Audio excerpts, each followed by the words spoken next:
Hello, everyone. Welcome back to Small Biz Better Summit. We just had an amazing session with SeanSmith, part 2 of 3 of the 9 unchangeable laws of entrepreneurship. Amazing content, amazing mind shifts, and some major nuggets of gold that were just dropped. So I hope you got your pail and you are picking up all of those gold nuggets. Right now, we have a live Q&A with the man himself. What's that? Get your pail. Get your pail. Get a big pail, too. Because right now, we have the man himself. Mr. SeanSmith is going to be answering your questions live. We have several questions for you. Everyone who's here now, go ahead and feel free if you have additional questions from the session that was just aired. Go ahead and enter them in the chat. You won't be able to see them on your end. However, we can see them and we'll moderate through as many as we humanly possibly can in this approximately 55 minutes that we have for this session. So without any further ado, Mr. SeanSmith, are you ready to tackle some of these questions? Let's go. Absolutely. Awesome. So we have a nice mix of questions, and I love some of the questions that have come in. They're really many of them are getting what we like to call below the surface. So we'll just go ahead and dive into a couple of these. And this question comes from Anonymous. So not sure, no problem. With continual investment, how do you get the initial investment to start the cycle? How do you get the initial investment to start the cycle? I'm not positive exactly what the question is referring to. So I'll just riff, and you can add something too, Marcus, if you think I'm missing the context here. Action. I mean, nothing happens without action. So the reality is most successful entrepreneurs will get value out of almost anything because they find the value. And they're also not expecting other people to be in control of their outcomes. So successful entrepreneurs understand, I'm going to get something and then I'm going to implement it. I am the one that's in control of implementing this. And so they might, like one of the stories that I tell often is that I paid $5,000 early on for a speaking event. And I got all my money worth on day 3 when the speaker from stage said, it really doesn't matter what you say, it only matters how you make them feel. That to me was worth everything, all that money. Now I ended up getting quite a bit out of that particular event, but there are plenty of other events where I've invested quite a bit of money and it didn't feel like I got this massive amount of return back, right? In new content or just the quantity of experiences or what have you. But it could be one thing that I take and then I use and implement it. But that can only happen with action. So one of the things that a lot of us, I don't know why. I mean, it's some version of employee mindset, I'm sure, but we just don't focus enough on the implementation. And one of the things that I fully believe in, I've been saying this for years, knowledge without implementation is ignorance. If you don't implement the knowledge, what's the point of having it? In fact, unimplemented knowledge is negative for most people, because it just adds to the collection of information that we have in our heads that we're not doing anything with. That adds more weight and brings more evidence to our limiting beliefs about how we're not good enough or we'll never make this work or we never do anything with the stuff that we buy, right? Like, so the more intellect is never the answer if we're not going to implement it. And then once you implement, then you get in motion and then you get feedback and then you can feel what happens in your body or in your mind when you say things and do things and when you offer programs and like all of that is critical for you to continue adjusting.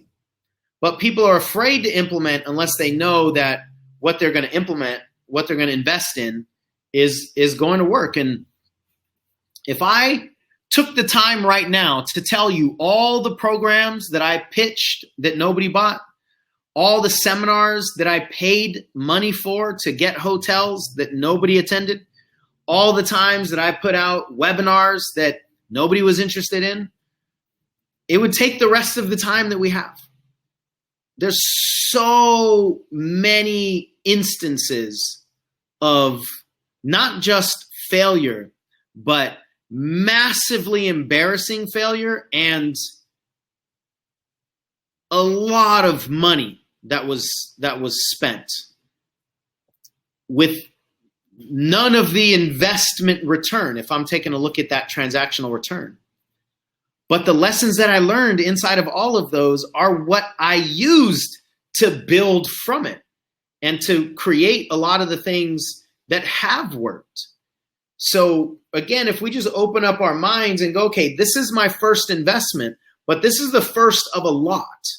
And I'm going to put this in motion. I'm going to give the time and the energy, which is more important nowadays than it was 10 years ago, because we're so addicted to smartphones and we're so driven by notifications. We're so distracted by all kinds of other potential attention grabbers that a lot of us don't take what we invested in and actually sit down and create the boundaries for it and go to work with it. We don't actually give ourselves that time to do it. So we'll just invest maybe a little bit, but not a whole lot. And we'll just try one thing and see if it works. And I mean, what's the likelihood that we're just going to toe dip into something and it's actually going to work? Hardly anything. So whatever it is that you've invested into, commit to it and give yourself maybe a certain amount of time. For some things, maybe you give yourself like 2 weeks. You're going to do this for 2 weeks. And then you're going to learn the lessons from 2 weeks and then assess if you're going to change your mind or not, right? Most of us are changing our minds on investments that we've made, and we've not even given the thing the opportunity to succeed because we haven't fully committed to it. Now, this wasn't necessarily asked, but I think it's a part of this, a way for you to know when it's time to stop and do something different is when it feels like you're being pulled away from yourself. So that goes back to what I said at the very end of the last session about that sacred integrity, knowing yourself, and being pulled away from yourself is failure. So when you know yourself a lot more, it'll be easier to notice that this particular tool or this particular coach or this particular philosophy isn't working for me because it's pulling me away from my integrity. How awesome would that be if that was the standard? Not how much money it costs or all the social proof or whether it's going to end tomorrow night at midnight. But what if we just had the awareness that this is pulling me away from my integrity, so it's not the path that I want to continue. But a lot of times we don't know if it's going to pull us away from what feels good or who we truly are until we commit to it. So that's why commitment is such a required piece to this journey. And when you commit to something that ends up not working out for you, that doesn't make you stupid. That's one of the reasons why we don't want to commit to things, because we don't want to beat ourselves up for being dumb if it doesn't work out. And then it says, then we tell ourselves we made the wrong choice. Committing to something, getting new information, realizing this isn't what you want, and then changing, that's wisdom. That's not stupidity. That's wisdom. So the way to get the ball rolling is implement and keep going inside that integrity until it feels like the integrity is being broken. And there are things that we need to learn that we simply cannot learn from our current vantage point. We're not even going to be able to see the lesson until we're 50 steps down the road. So that's the intention, right? That's the definition of success. Success is taking action along these paths that feel like are in integrity, and then just keep going. I mean, I know that sounds like super simple or too elementary, and it's not sexy, but it's the truth. So implement, commit to action and see where it goes. Don't demand yourself to know where it's going to go, and then don't demand that when you get into motion, the feedback, in order for the feedback to be successful, it has to match what you were expecting it to be. Because a lot of times our most successful feedback is the stuff that surprises us. So dive in, use the entrepreneurial mind, and pivot if you're not getting what you want. Hopefully that answers the question. I wasn't positive about the context, but at a higher level, I think that fits. Yeah, I think that's great. I think that's awesome. Can't see who asked the question, but if there is a follow-up question, go ahead and put it in the chat. And if we have time, we'll see if we can circle back around if there was a second part to that, or if there was another angle from which you were coming with that question. I love the one thing that you said I love, and it reminds me of a saying, I think from Tony Robbins. It was, there's not a lot of excitement. There's a lot of excitement in creation. There's not a lot of excitement in maintenance. And so what you were saying there really reminded me of that. And I was like, oh yeah, that comes up again for me, because I can create, but when it comes to maintain, team, help. Yeah, that's a really good, because I think in the context of that comment, creation is new and maintenance isn't new. It's maintaining something that's already happened, or already old to some degree. So that element of newness is one of the things that creates excitement. And on this path of entrepreneurship, we have to not demand that we're constantly excited the way we were in the beginning. Wow. It's like a relationship, right? I've been married 21 years. The feelings that I have for my wife and she has for me aren't the same as when we first started dating, and then when we were first married, and then when we first had our children. The feelings are not the same. Back then, that's what love was, right? If I use that same standard to assess how I feel now, after, that we've been together for 24 years all total, that same standard doesn't apply 24 years in. But if I demand that I feel the same level of lust or the same level of excitement or the same level of whatever it was, hormones and all that kind of stuff, as I did then I'd convince myself that I'm not even in love with my wife anymore. Because it's different. But here's the thing.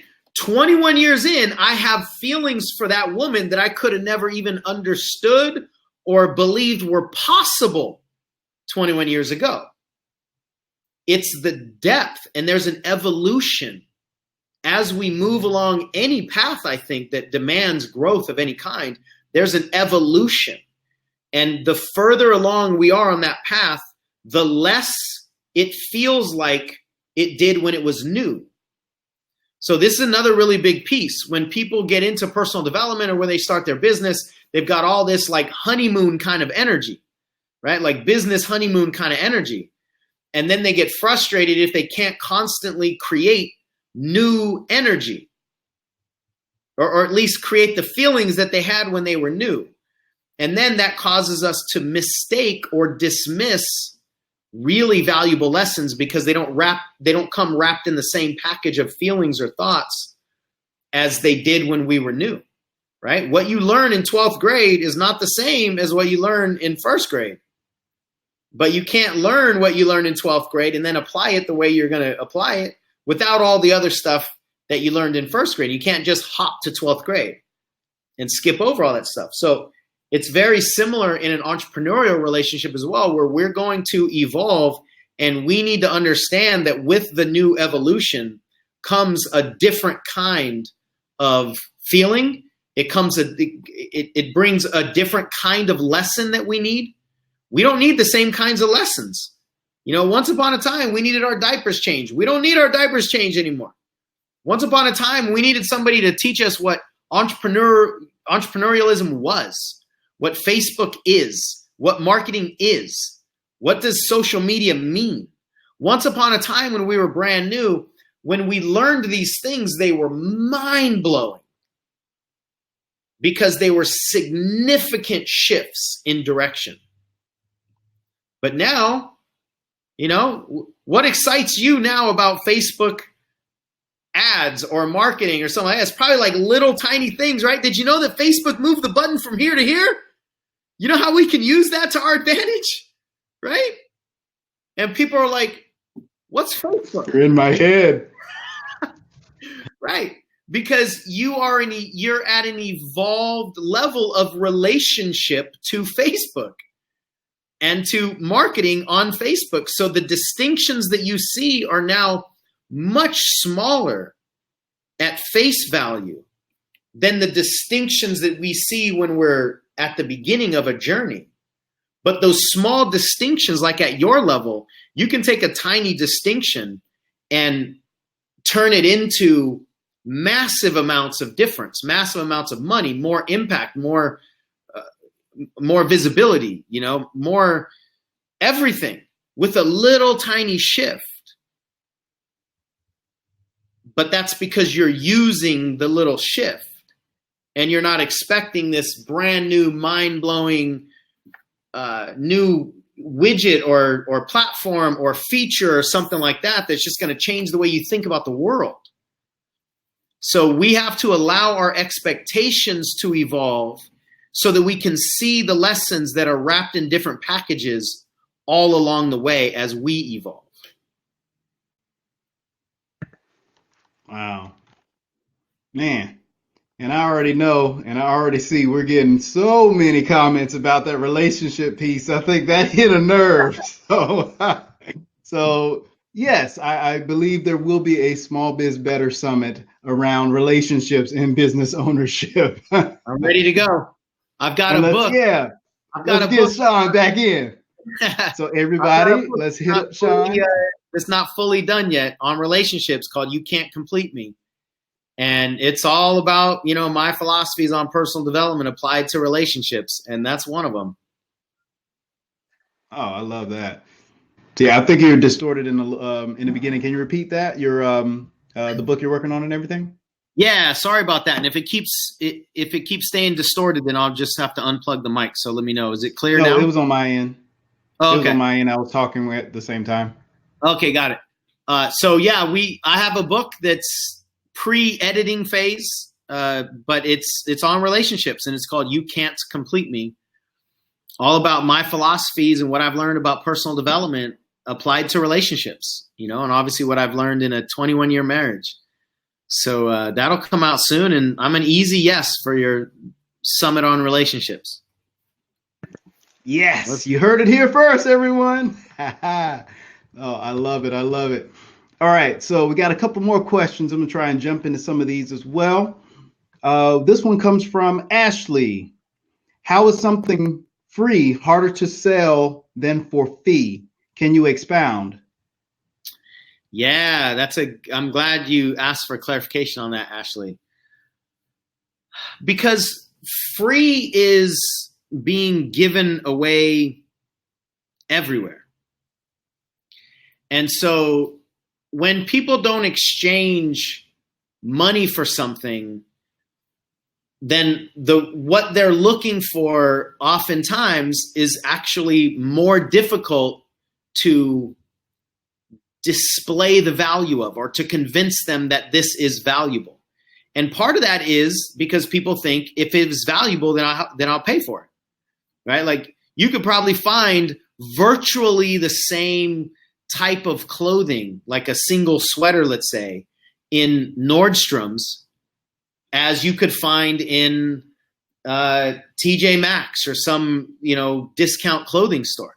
Probably not a whole lot of difference, but the perception of value is higher when we pay more money for things. Like if you look at cars, there are a lot of cars on the market that are actually almost identical in the way they're made, where they are actually made, how they're made, but one of them takes a route to the Mercedes dealer and the other one takes a route to, one of the discount, like a Honda or something like that. And I'm not saying that those exactly are connected, but if you put a certain emblem on something, the perception of value goes higher. And when we pay for things, we think they're more valuable. So a lot of times, if something's being offered for free, it adds skepticism to the transaction. And then if I do give you my email address, let's say, and I get your email and I'm not immediately blown away, the chances of me opening that email go down the longer it takes for me to open it. The longer it takes for me to open that thing that I just registered for, the further away I am from that decision point, the less likely I am to go back and open it. And then it's like, yeah, whatever. I didn't pay money for it, you know? So a lot of times, and people have done that so often that now I believe people are used to being disappointed. People are used to giving something, whether it's money or an email address or something else, for something that they then get disappointed in. And then it becomes like almost the norm, which I think is sad to some degree. But if I've done that so many times and I'm never satisfied, or it feels like I'm never satisfied with the things that I give my email address away for, then you're going to have to really bring it for me to give mine to you, because I've been doing it over and over and over again and I haven't been satisfied. So it's my experience that I'm bringing into this opportunity of exchange that will sometimes cause me to demand that you sell me more, because I've done this thing 3,000 times and most of the time it's not worth it. So immediately I think, well, you look like and smell like and sound like all the other guys that have disappointed me, so I'll probably be disappointed again here. That's why one of the reasons it's harder to sell. 10 years ago, it wasn't like that because it was brand new. People didn't have 10 years of disappointment online. So they didn't have any of the past dissatisfaction to bring into their decision. But nowadays they do. So I know that's how I operate. If I have an email address to give away, I know I'm going to be on somebody's list. I've done this probably 5,000 times. So you better tell me why I need this thing. Otherwise, it's just going to be another email address that I put on somebody's list. It might get sold somewhere. It might get traded somewhere. I'm going to forget who you are later on. Like, I've been down that path so many times. So if you don't prove to me that this is going to be different, then I'm not interested. And the other side of that is it's harder to sell the implementation of the thing, because as I said in the earlier session, if we don't invest money, then a lot of times we won't invest the time and energy because we didn't pay for it, right? So if it's free and we get it and we forget about it for a few days and then we see it, it's just so much easier for us to forget about it and never go back to it because we didn't pay any money for it. So it's tougher to get people to implement anything that's free, and it's tougher to get people nowadays to buy anything that's free compared to the way it used to be. Good stuff. Good stuff. Thanks for that question, Ashley. Great. Up next, I agree. Because people get lazy if they're giving away stuff for free. If they don't understand this, people just get lazy. Like, oh, I got a PDF to give, or I got this thing to give, or I got a bunch of videos to give away, or whatever. It's free. Everybody's going to want it. Nope. So true. So true. All right. Up next, we have Lizanne. I know the long-term money play is greater, but how do you get the now money to sustain? How do you get the now money to sustain? So there's two elements to that. How do you get the now money? And then how do you get it to sustain? Well, my disclaimer is I'm not sure what you're selling. I'm not sure what, and if you can answer some of those things, then please do put it back in the chat. I'm not sure who's buying it. So there are elements of your individual journey that I think are really important that would maybe change the way that I answer the question, or at least, give whatever advice I have for you specifically. But the way to get anything to sustain is foundation. So the idea that you've got to raise your value and then increase your visibility from a place of being valuable, that's going to be sustainable. And even if platforms crash and things stop working, it's much easier to pivot with the foundation and not fall as hard if you put all your eggs into a basket and that basket ends up, being taken away. So it's much easier to pivot and not fall. And it's much easier to stack on top of foundation rather than to keep going with the urgent sales.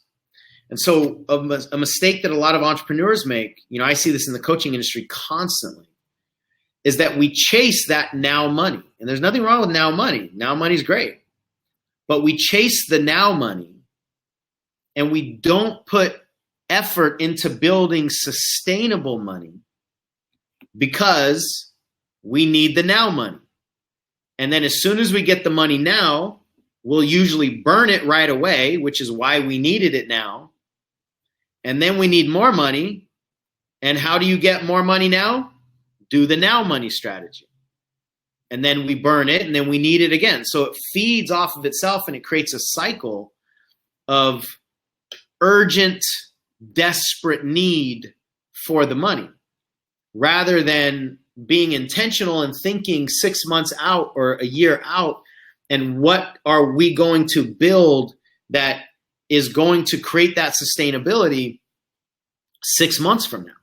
So in certain industries, that could be some kind of a membership program where people are paying monthly rather than people paying all up front one time.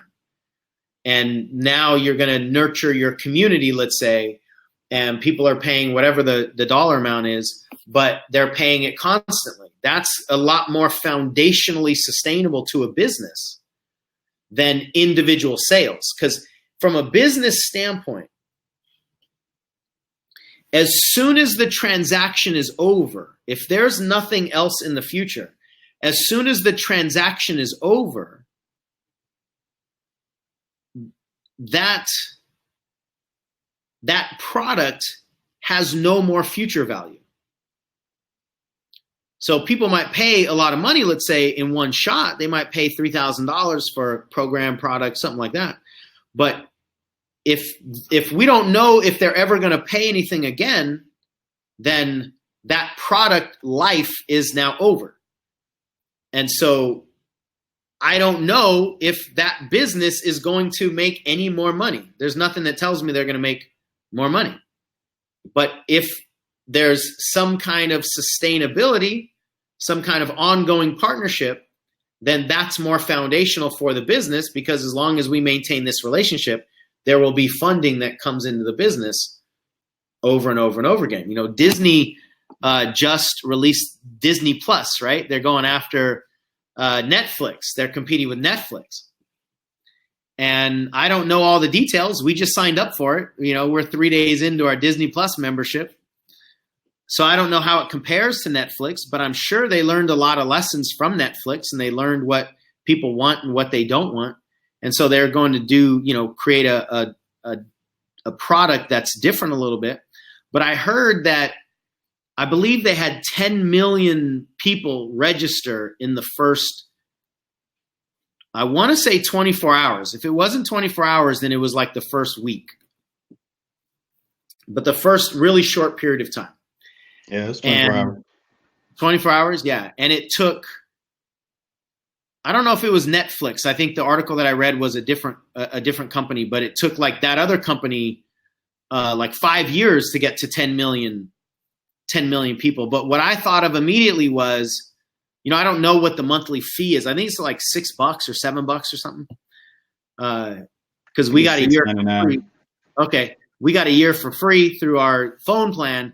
But immediately I just thought, okay, Disney just automated $70 million a month.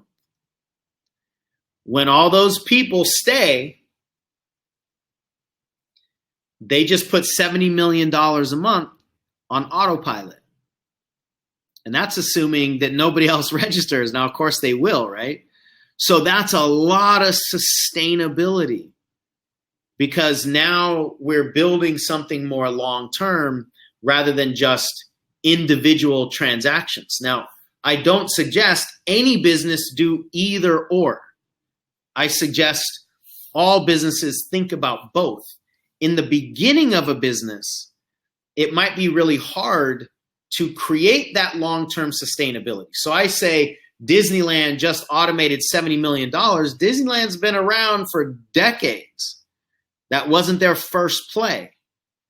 And what they're giving to everybody for those $7 a month is all of the entertainment that they've been spending decades building. So they've already got proven value, and now they're offering it to people in a different way. One of the mistakes that I think a lot of people make is they try to jump out in a new endeavor with like a subscription program, but what they're getting at is they're just trying to get the money. They're just trying to get recurring revenue. But it's not coming from a place of foundation, nor is it coming from a place of value. We don't even know if people like your thing yet, right? We don't even know if anybody's going to buy it, but yet you want to automate it, or you want to get on some kind of a monthly subscription. That's going to be tough to do because there's not enough value there. There's not enough certainty. So it's something to think about, but depending on who you are and your level of certainty and the amount of success you've had in the past, it might not be something you implement right away. But from a business foundational standpoint, automated is amazing, ongoing, recurring. And that could be an ad campaign, something that Marcus is an expert in, right? If we set up an ad campaign, it becomes predictable to some degree. Now, of course, there are variables that could change anything at any time. But for the most part, our goal is to create some kind of an automated campaign where I know every dollar I put in is going to give me a certain amount back. And then we can continue to tweak it, et cetera. But that's an ongoing thing. So when we can add automation, we can add recurring revenue in the form of memberships or even just processes being recurring. Like a lot of people have webinars. I have several webinars that are open and people are watching them every day. And on the webinar, there's some kind of a product pitch. So people have the opportunity to buy things every day because there's a webinar process automated. So each individual person isn't paying our company a certain amount of money every month, but there are people going into that process every month. So the process itself is automated, even if the individual isn't continually paying. So there are, a bunch of different things to consider and ways to do it. But monthly programs and automated revenue, man, that's one of the hardest things to do. Like, you got to bring the value all the time. You got to bring the value consistently. So it's much easier to just sell a thing once and then be done, but that's less valuable for the business. And that's the kind of the trade-off. Now, there will be times when, we just need the now money. And you offer discounts, or you offer packages, or you offer whatever it is, or you just go all in with a marketing campaign because you need the now money. There's nothing wrong with that. Businesses need that sometimes. And longevity requires strategic automation. Hopefully that helps to some degree. Sustainability, that's a big word. Yes, absolutely. Awesome sauce. We there was a question from last month that I think fits better here in this month. And it's Perfect. Such a big question that it ties in a little bit from last month. You mentioned it last month, and it ties perfectly into this month. And it's from Dwayne. And last month you mentioned about you went through bankruptcy. How did you survive and get through bankruptcy? And I think that hits on a lot of just fears we entrepreneurs sometimes have. I know I was at an event and the presenter said, how many times if you're an entrepreneur and you think anything about failure, the ultimate end up is that you're under a bridge, and the whole room's hands went up, including both of mine. And Absolutely. So So thank you, Dwayne, for the question, and pose it to you, Sean. Yeah, that's a big conversation. So my first year and a half in business was incredible. We made $300 and something thousand, and it was just amazing. I had been carrying a ton of debt before I started this business. And so on a certain level, I kind of feel bad for the business, right? Because it was good. It was healthy, but I came into it with like $300,000 of credit card debt that I had accumulated over the previous few years of entrepreneurship, and just, not making any money when I quit my job. So when we were making $300 some thousand, we could survive. And I was cutting some really big checks to the credit card companies, just trying to, bring some of the balances down. And then in 2008, 2009, a combination of, I think, the market crashing, as well as me making a lot of choices in business that, looking back, weren't the best choices. Me chasing money, pulling away from myself to try to go make $1 million. Who knows, what the exact combination was or recipe, but in 2008, our business collapsed. Our business made $140,000. Now that sounds fantastic, and it is, but not from 300, right? So 140 is great, but it was less than half that we made the year before. And I didn't have the awareness of cash flow management or cash management. I just didn't understand a lot of stuff. And so I couldn't keep up. And eventually it got to the point where I was really frustrated because my business wasn't working. A lot of people stopped paying for personal development and coaching and all that because they were losing a lot of money in the market, homes crashing and all this kind of stuff, and loans and all that. And so it was one of the things that a lot of people across the board in the coaching and personal development industry were feeling the effects of. And my business was already going down because of the decisions I was making. And during that year, I had a lot of those really painful mistakes that I was saying earlier, like events. I had a whole series of events that I had lined up in Canada and paid for travel and paid for shipping to get things sent out there and paid for hotel rooms and all that, and ended up having to cancel the whole thing. We had 5 events, and I did the first one for 9 people, and we were planning on 200. 9 people, man. That was one of the most humbling experiences. There's a lot of laughter in it, but it was one of the most humbling experiences ever. And I actually brought a friend of mine to co-host because, we figured we're going to have 200 people. So instead of 2 of us for 200, we had 2 of us for 9. And we made no money at the event. We had spent thousands of dollars. And then we had to cancel the other 4 because we had 4 registrations all total for the other 4 events. Now, this is coming off of a really successful year, and we had already done well in all of those cities the year before. So I was banking on prior success. I wasn't just deciding I'm going to pick these cities, with my eyes closed. I was doing what I thought was smart, going back to cities that we had already succeeded in.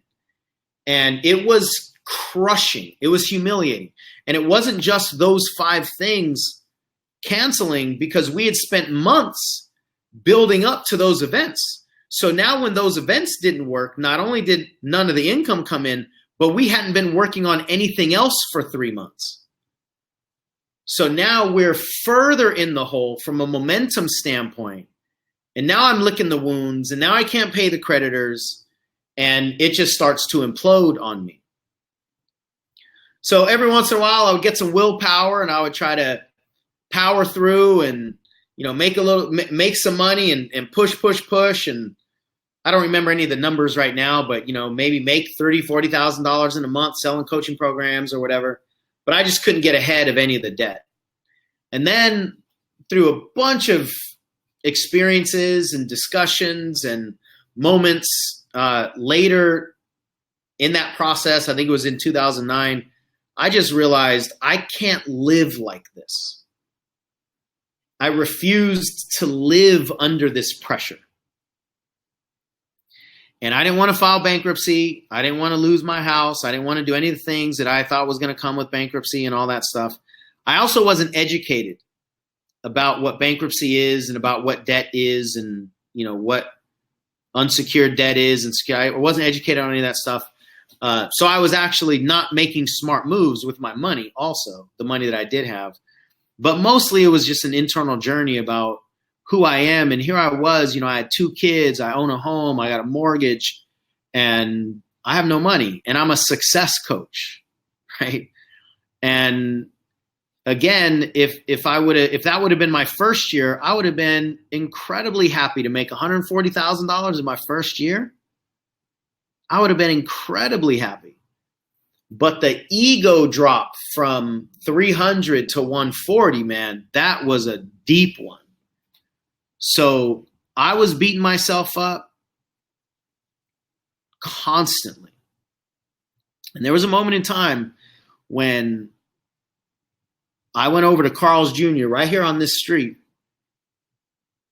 to get a couple meals for my wife and I. And I gave him a credit card and it declined. I gave him another one, it declined. I gave him another one, it declined.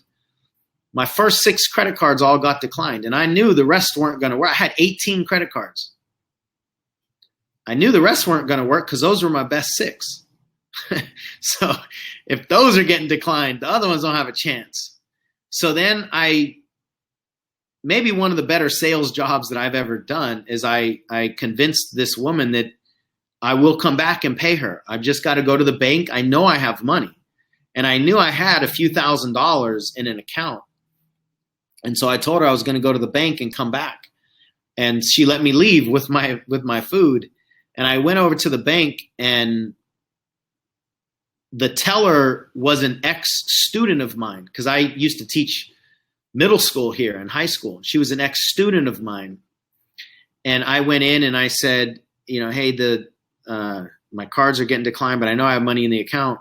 So can you tell me what's going on? And she looked in, and I'll never forget, she looked up and she said, Mr. Smith, right? Because I was her teacher. So the fact that she called me Mr. Smith added more pain to it. She said, Mr. Smith, the sheriff just came in this morning and seized all your accounts.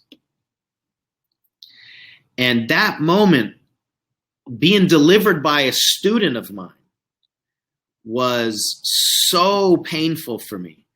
And I drove home that day genuinely not caring if I made it home. And I had never danced with suicidal thoughts and never really was actively suicidal. And I wasn't actively suicidal in that moment, but I remember thinking very, very clearly, my family would be better off with my life insurance than they would with my life, because I was such a disgrace. I was such a shame, and I was beating myself up so much. And that was probably early 2009. And then through a bunch of, conversations, like I said, and one of the mistakes that I made is I fired all of my support because I figured I didn't have money. So let me get rid of all the things that I don't need. So I stopped going to events. I fired my coaches. I pulled away from all the support, which just added to me making worse decisions on top of the scenario that I was in. So eventually the pain and the humility and, the embarrassment just caused me to ask questions that I never asked before. And it went from, what can I do to turn this around? What can I do to make money? To what do I want to do? And that was a really powerful shift for me. Not what can I do, but what do I want to do? And that started to shift my emotions. That started to shift my insides, my drive. Because now I started focusing on what do I want to do? Everything's been taken away from me. I have no credit cards. I can't, my business now is cash only because I don't have another option. I got to fire the employees. I got to start over again, which was incredibly difficult, but it caused me to learn things about business that I couldn't have learned while I was just revolving a couple $100,000 in credit card debt, right? And as soon as I started asking myself, what do I want to do? Then passion started to come back a little bit.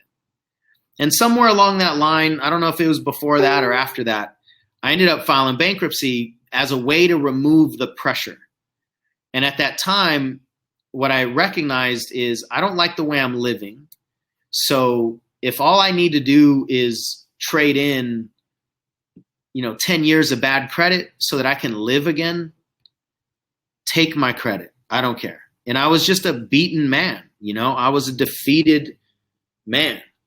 And so I filed bankruptcy as a way to just really survive again.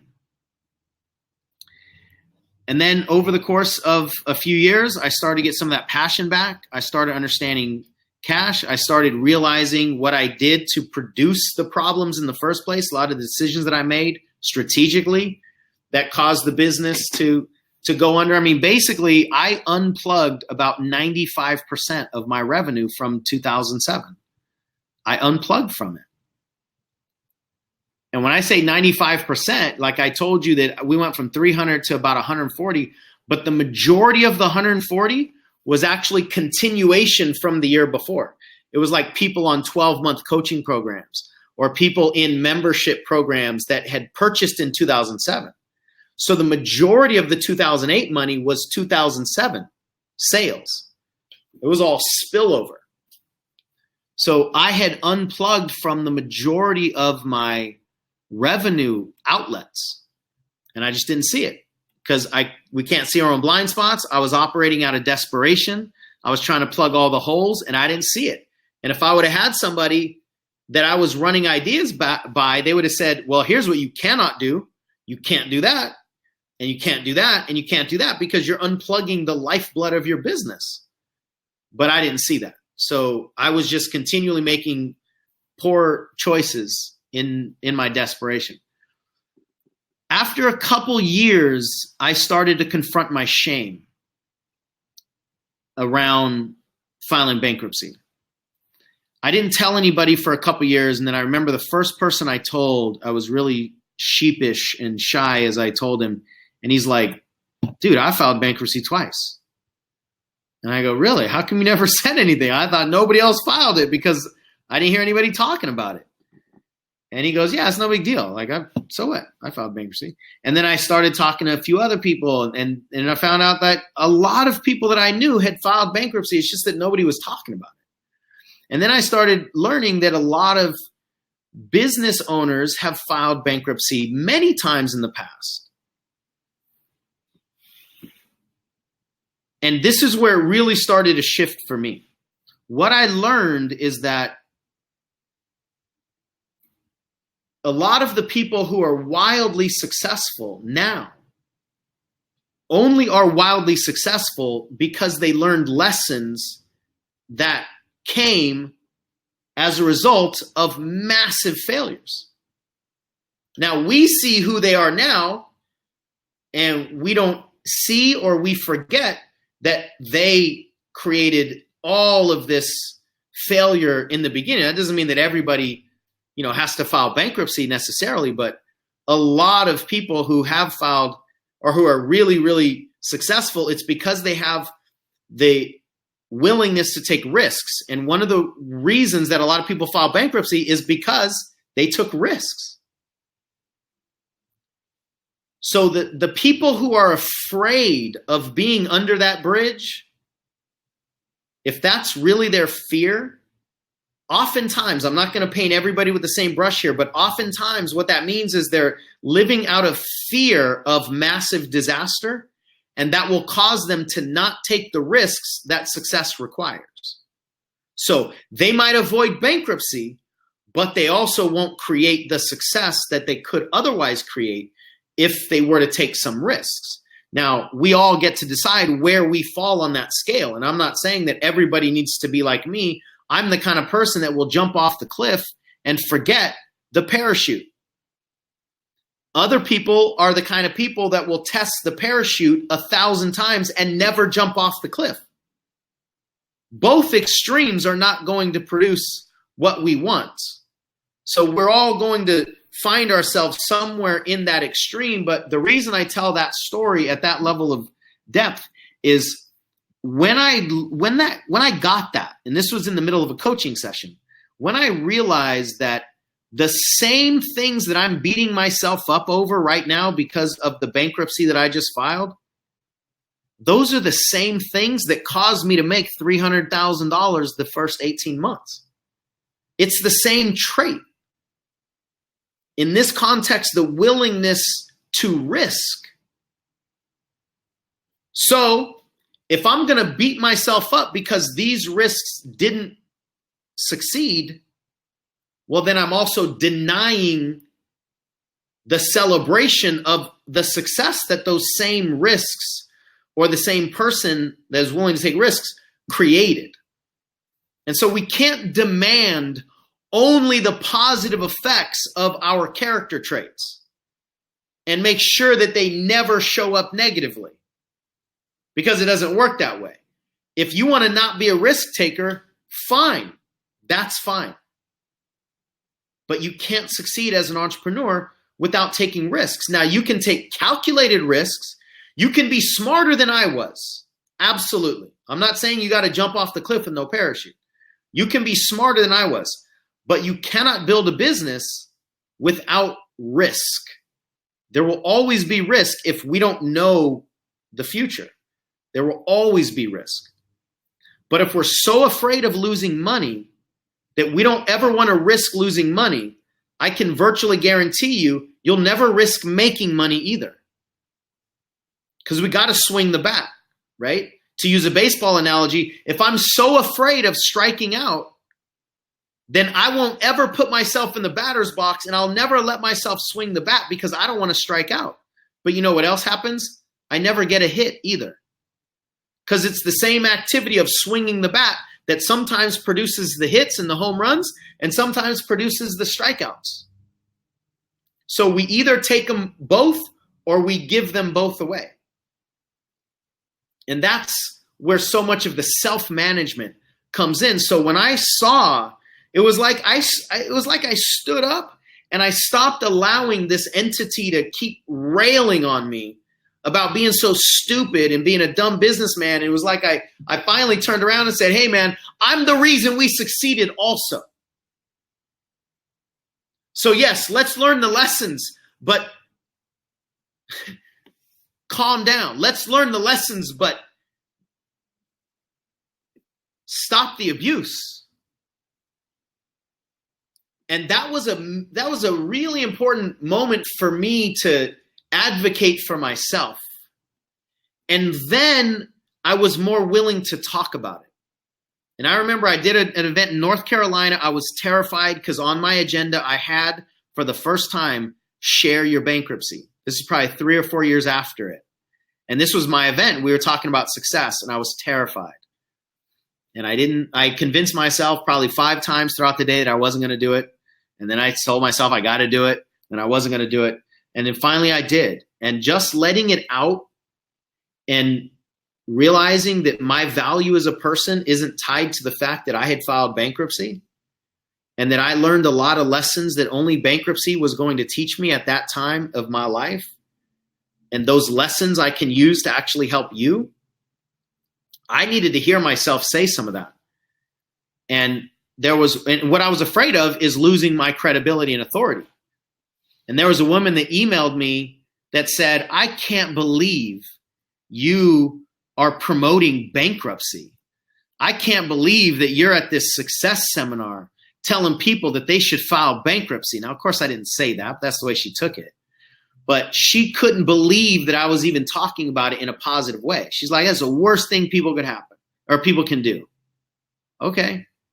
In the same event, out of the same crowd, somebody came up to me and said, I'm hiring you as a coach because you filed bankruptcy. Because I know that you can handle what I have to tell you. Because I'm in that space now too. So the same exact thing that produced negative judgment from somebody else actually got me a client. And I've had many people over the years say those exact words. I trust you because you filed bankruptcy. And I want to know what you learned so that I don't have to. And if people don't like it, then they don't like it. Then they're not going to like me anyway. Right? So I'd rather they find that out sooner. If my past is going to determine your perception of my ability to coach, well then, we're just not going to be a good fit. So a lot of this was an internal journey. I had to see the positives of it. I had to look at myself in the mirror and ask myself who I was as a man, as a provider, as a coach. I had to confront myself with some really scary questions. And once I answered those questions, here's another moment I remember. I was in the living room and I thought, there will be a point in time, this is 2008, before I filed bankruptcy. There will be a point in time, wherever this came, I don't know, but at some point in the future, I will be thankful for this moment right now, me sitting on this carpet right here in the middle of this room with this pain going on in my body. There will be a moment in time where I'm thankful for everything that I am hating right now. And I didn't know why. I didn't know when that was going to happen, but it loosened my tension up a little bit. And it wasn't until probably 3 years later that I went, you know what? I remember that moment and I'm thankful that I went through that because of everything that it gave to me, all the lessons that I learned. But I had to make that shift internally and protect my own value from my past mistakes in order to them. And I wouldn't even say it's necessarily a mistake. I mean, we can call it a mistake, but my past choices and the outcomes that came from it. But I needed to separate myself from that before I was willing to share myself openly with other people. And now it's just a story. And so I learned a lot about business and we recovered after a few years. I learned the things that I wouldn't have learned otherwise, but it's like I got my life back. I released the pressure and got my life back. Now, I have never told anybody they should file bankruptcy. I just tell my story. And for some people, getting their life back doesn't have anything to do with filing bankruptcy. It could be getting loans or starting a business or going back and getting a job. But here's what I know. Financial pressure very, very rarely produces better creativity. And when I say very rarely, I've never seen it happen. I'm holding the possibility that maybe somewhere, someone actually becomes more creative under financial pressure. That doesn't mean that some people don't take more action. But as far as creativity, I've never seen financial pressure produce creativity. So when we are in creation mode, one of the things that many of us need to get rid of is financial pressure. When we're under a lot of financial pressure, it's going to be harder to sell. It's going to be harder to market. There's just going to be more desperation around everything. People can smell the desperation. It just makes everything more challenging. So I've told a lot of people, listen, go get a job. It's not quitting if you go get a job. But what you're doing right now can't sustain itself. Because I've seen it because I've been there, right? I know what that kind of pressure is like, and I see it in most people that are in that same situation. So whatever that is, get the financial pressure removed however you possibly can. For some people, that's getting a loan. For some people, it might be bankruptcy. For some people, it's bringing a partner into the company. For some people, it's stopping everything that you've been doing that hasn't been working and just go sell coaching packages. For some people, it's changing gears altogether. But financial pressure, when it's available, when financial pressure is in our space, it's stifling to most people. And just powering through it doesn't remove that stifling pressure. In most cases, it just increases it. So that's at a conceptual level what I want everybody to think about, how can I remove my pressure? The answers are going to be different based on who you are and what's going on and what your business is and, all kinds of variables. But don't believe that financial pressure is the way that entrepreneurs are generally made. And if they are, and I'm not saying that there hasn't ever been people who've succeeded as entrepreneurs inside of pressure, but my statement was it doesn't produce creativity. And it doesn't produce better creativity than the removal of the pressure would generally produce. Creativity is expansive, and there's a liberation inside of creativity that like creativity requires this liberation kind of fuel, which is the exact opposite of restriction when we're in a bunch of survival financial pressure. And like you said, most people, if we trail the thoughts, what are you afraid of? What are you afraid of? What if you file bankruptcy? What if you get your home taken away? What if you get your car taken away? Ultimately, it's everything's going to be taken away. I will have no clothes. I'll be naked underneath a bridge, homeless. Ultimately, yeah, that's the root fear, which means that's survival. So if we're living inside of a lot of financial pressure, our body is typically responding to that as though its survival is at stake.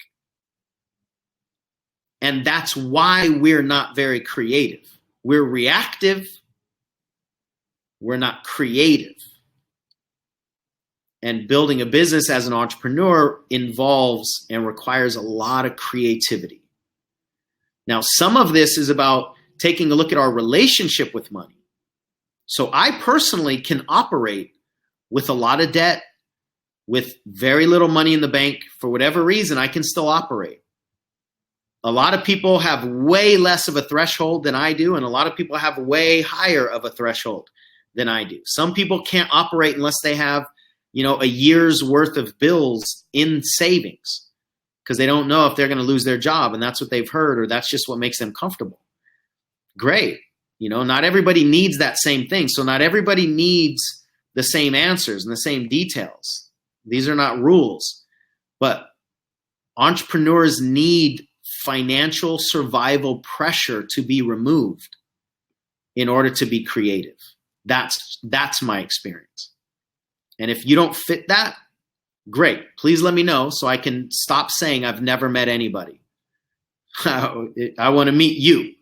If anybody out there is the person that actually becomes more creative inside of financial pressure. I just haven't seen it. And financial ups and downs are a part of business. So many businesses at some point in time had no idea if they were going to make it. Didn't know if they were going to be able to make payroll. Didn't know if they were going to be able to pay for their equipment or the lease, in an office. It's just a part of business for a lot of people. So we need to stop beating ourselves up for not being these massively amazing business people making all the right business decisions when we're just learning this game. We're shifting into this entrepreneurial mindset. So beating ourselves up for the mistakes that we're making is not helping. That's actually creating more survival pressure. So part of this is taking it easy on ourselves. Part of it is learning the laws of entrepreneurship. Part of it is getting help, letting people see. Part of it is sharing the things that you might not want anybody to know. I mean, there's a lot of elements here, and it's all sacred. It ain't easy, but it's all sacred and it's all worth it. So that's my short answer to the bankruptcy question that you asked when? Yesterday? Man, no, that was everyone. Wow. You just got a peek into not only the intelligence and the brilliance and the expertise of this man, but also his humility, his vulnerability. I mean, that's really one of the reasons that I'm so happy to, one, know you and be in your presence, and just to have you sharing that wealth of knowledge, experience, and the combination of all of it. And I hope people are seeing so many of the things that we're worried about, what's really underneath all of that, and getting to know that. I think someone mentioned it in the comments earlier. about when you said getting to know me better on a deeper level. And those are some of the things that I'm so glad to see so many people seeing that it's really beneath the money. And just as you shared, I mean, that incredible, amazing story, your story about triumph, about your story of overcoming and empowering. That's just amazing. And I know it can inspire so many more people. So wow, that's the first time I've heard that story in that level of depth. And I've known this man 4 years, and I try to consume all of his content. So that's amazing, sir. Thank you for sharing. Yeah, it's not a story that I normally tell. So I really appreciate the question. And one thing that hit me as you were just speaking a moment ago is what I fully believe, and what I tell people because I believe it, is that I became more valuable on the back end of bankruptcy than I did on the front end of it when we were making all the money. My value as a coach and what I can help other people with, and why I can help other people with, is because of that fall down. That's where I gained way more of my value. And what we tend to think is that our mistakes are going to somehow take credibility away from us. But as long as we learn the lessons, and those lessons caused us to progress, then I genuinely don't think we made mistakes. But one of the things that so many people are afraid of doing is admitting where they've messed up, or admitting that they're imperfect, admitting that they're human. And number one, actually being perfect nowadays creates more skepticism than being imperfect. Because everybody knows you're not perfect. And when people get taken advantage of, it's usually by somebody who's convinced them that they're perfect. So perfection actually creates more suspicion than credibility. And yet we all think that, we can't be real, we can't be human, we can't make mistakes, right? We don't want to give off that air.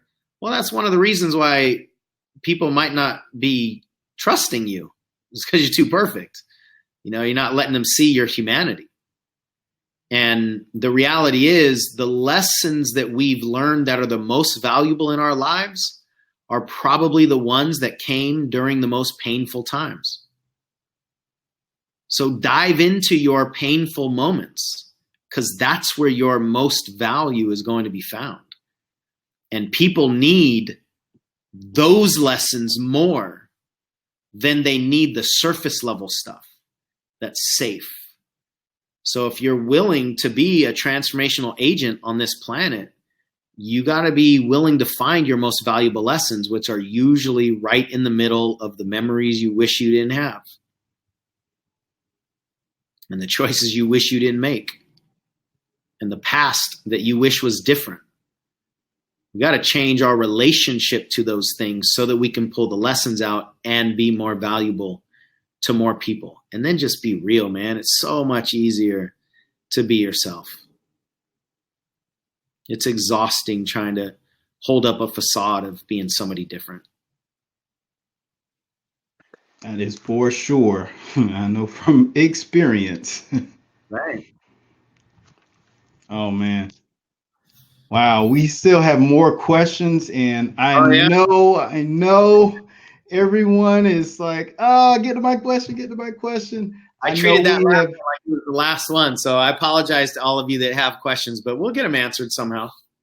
No, I think it's great. And I think that your story is so needed, because it really touches on something that is one of those unspoken fears that I don't hear a lot of people talking about, that people don't know that there is help out there. People don't know that there's people who've been through it, that have overcome, that have empowered themselves to make through. So, I mean, that you telling your story, especially at that depth and opening your heart to us, I mean, I think that was so essential and so impactful. And I know based on the comments that, wow, everyone is just really touched, really moved, but also really empowered and inspired by you. Sean. So can't thank you enough, man. Glad it landed well. Yes, yes. So I know there's more questions. Yes, I'm tempted to ask more, but this is a busy man. We gotta respect his time and your time as well, participants. I know we scheduled for an hour and we're about 10 minutes over now. But we really wanted to get as deep as possible in the time that we have. Don't worry. Sean has said he's doing part 3 of this same series. Coming. Yeah. It's coming. And whenever that's coming. Say again. And then the relationship one, which you committed to. So whenever that's coming. The relationship one. I mean, this is just awesome. I'm actually sometime soon, I was going to put a bug in his ear for our New Year's summit that's coming up at the New Year. So I'll let you know how that goes, all participants, a little later. Yeah, Sean, I can't thank you enough, man. This has been amazing, amazing, amazing information, amazing connection. And amazing inspiration for everyone, man. This is, just truly amazing. Can't wait to see you on a future summit. Can't wait for everyone to interact with you more, get to know you more, get to know all of the speakers more. We just appreciate everybody who's come through today. You'll be getting emails on your agenda for tomorrow, the sessions that you've signed up for, the same exact process. The email will show you how to access each and every one of those sessions that you're registered for. And we look forward to more great information around money matters and how to really get to the root cause and the root issues of some of our money issues, as well as some of our money growth and our money prosperity. How do we really get that and sustain it, as we talked about earlier tonight? So, wow. Thank you again, everyone. Sean, any closing words for the group? Just be you, man. Just be real. Just be. It's what I was just writing as you were talking, Marcus, is anything other than the truth is exhausting. It's not worth it. It's just not. Love that. Anything other than the truth is exhausting. Yes. Oh, man. All right, everyone. It's been another amazing day. Another amazing talk by Mr. SeanSmith. There is more to come, not only in this summit, but more to come from SeanSmith, just because he is the man. And as you see, we have him for a couple of more summits, which I'm so excited about. Additional questions that you have, go ahead and submit them on the replay page. If you're not watching this live, or if you have questions after the event, submit them on the replay page, and we'll try to make sure that we get some sort of something where we can get all the rest of the questions that weren't answered.